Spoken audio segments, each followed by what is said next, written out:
ನಮಸ್ಕಾರ ಸ್ನೇಹಿತರೆ, ಮನಿ ಟಾಕ್ಸ್ ಕನ್ನಡದ ಮತ್ತೊಂದು ಸಂಚಿಕೆಗೆ ನಿಮಗೆಲ್ಲ ಆದರದ ಸ್ವಾಗತ. ಡಾಲರ್ ಎದುರು ರೂಪಾಯಿ ಮೌಲ್ಯ ಪಾತಾಳಕ್ಕೆ ಕುಸಿದಿದೆ.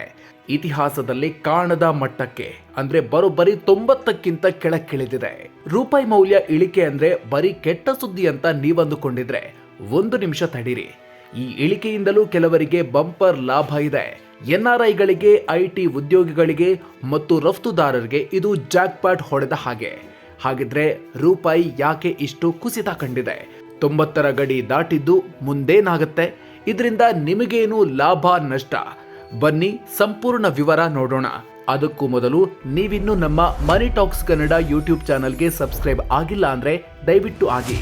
ಪಕ್ಕದಲ್ಲೇ ಇರೋ ಬೆಲ್ ಐಕಾನ್ ಪ್ರೆಸ್ ಮಾಡೋದನ್ನ ದಯವಿಟ್ಟು ಮರಿಬೇಡಿ. ಸ್ನೇಹಿತರೆ, ಮೊದಲಿಗೆ ವಿಷಯ ಏನಪ್ಪಾ ಅಂತ ನೋಡೋಣ. ಡಿಸೆಂಬರ್ 3ರಂದು ರೂಪಾಯಿ ಮೌಲ್ಯ ಅಮೆರಿಕದ ಡಾಲರ್ ಎದುರು ಸಾರ್ವಕಾಲಿಕ ಕನಿಷ್ಠ ಮಟ್ಟವಾದ 90.25 ರೂಪಾಯಿಗೆ ಕುಸಿದಿದೆ. ಅಂದ್ರೆ ಈಗ $1 ಖರೀದಿಸಲು ನೀವು 90 ರೂಪಾಯಿಗಿಂತ ಹೆಚ್ಚು ಹಣವನ್ನ ನೀಡಬೇಕಾದ ಪರಿಸ್ಥಿತಿ ಬಂದಿದೆ. ಏಕಾಏಕಿ ಕುಸಿತಕ್ಕೆ ಕಾರಣ ಏನು? ತಜ್ಞರ ಪ್ರಕಾರ ಇದಕ್ಕೆ ಪ್ರಮುಖವಾಗಿ 3 ಕಾರಣಗಳಿವೆ. ಒಂದು, ಆಮದುದಾರರಿಂದ ಬೇಡಿಕೆ. ನಮ್ಮ ದೇಶದ ಆಮದುದಾರರು ಪಾವತಿ ಮಾಡೋದಕ್ಕೆ ಡಾಲರ್ಗಳನ್ನ ಹೆಚ್ಚಾಗಿ ಖರೀದಿಸುತ್ತಿದ್ದಾರೆ. ಎರಡನೆಯದ್ದು ಟ್ರೇಡ್ ಡೀಲ್ ವಿಳಂಬ. ಭಾರತ ಮತ್ತು ಅಮೆರಿಕ ನಡುವಿನ ವ್ಯಾಪಾರ ಒಪ್ಪಂದದಲ್ಲಿ ಆಗ್ತಾ ಇರುವಂತಹ ವಿಳಂಬ ಕೂಡ ಹೂಡಿಕೆದಾರರಲ್ಲಿ ಆತಂಕ ಮೂಡಿಸಿದೆ. ಮೂರನೆಯದ್ದು ವಿದೇಶಿ ಬಂಡವಾಳ ಹಿಂದೆಗೆತ.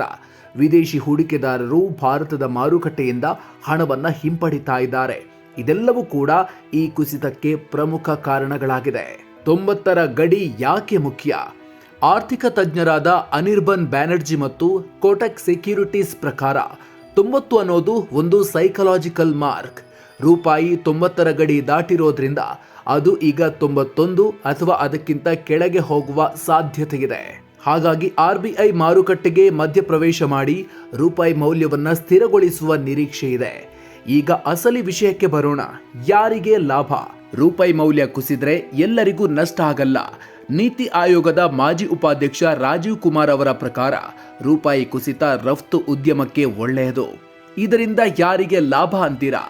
ರಫ್ತುದಾರರಿಗೆ ಬಂಪರ್.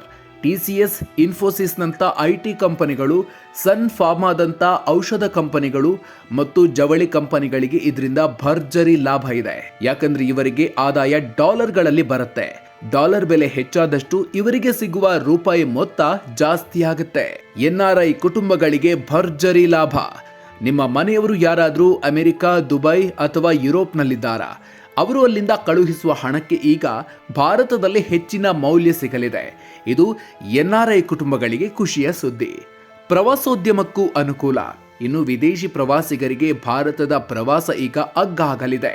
ಇದರಿಂದ ಪ್ರವಾಸೋದ್ಯಮಕ್ಕೆ ಲಾಭ ಆಗಬಹುದು. ಹಾಗಾದ್ರೆ ಯಾರಿಗೆ ನಷ್ಟ?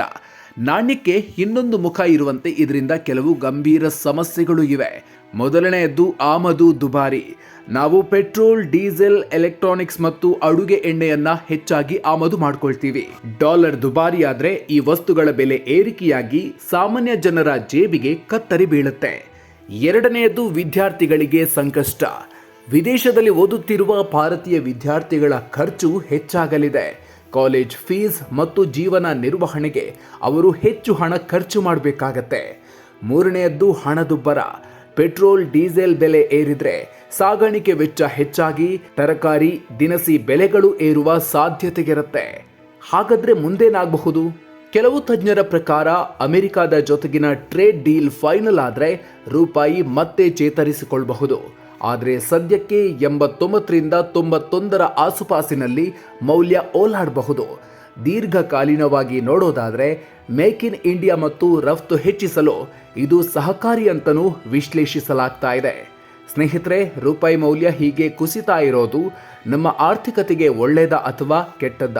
ಸ್ಟ್ರಾಂಗ್ ರೂಪಾಯಿ ಬೇಕಾ ಅಥವಾ ರಫ್ತು ಸ್ನೇಹಿ ರೂಪಾಯಿ ಬೇಕಾ? ನಿಮ್ಮ ಅಭಿಪ್ರಾಯವನ್ನ ಕಾಮೆಂಟ್ ಮಾಡಿ ತಿಳಿಸಿ. ಈ ಮಾಹಿತಿ ಇಷ್ಟ ಆಗಿದ್ರೆ ವಿಡಿಯೋ ಲೈಕ್ ಮಾಡಿ. ವಿದೇಶದಲ್ಲಿರೋ ನಿಮ್ಮ ಫ್ರೆಂಡ್ಸ್ ಮತ್ತು ಷೇರು ಮಾರುಕಟ್ಟೆಯಲ್ಲಿ ಆಸಕ್ತಿ ಇರೋರ ಜೊತೆ ತಪ್ಪದೇ ಶೇರ್ ಮಾಡಿ. ಮುಂದಿನ ವಿಡಿಯೋದಲ್ಲಿ ಮತ್ತೊಂದು ಇಂಟ್ರೆಸ್ಟಿಂಗ್ ವಿಷಯದ ಜೊತೆಗೆ ಮತ್ತೆ ಸಿಗೋಣ. ಅಲ್ಲಿವರೆಗೂ ನಮಸ್ಕಾರ.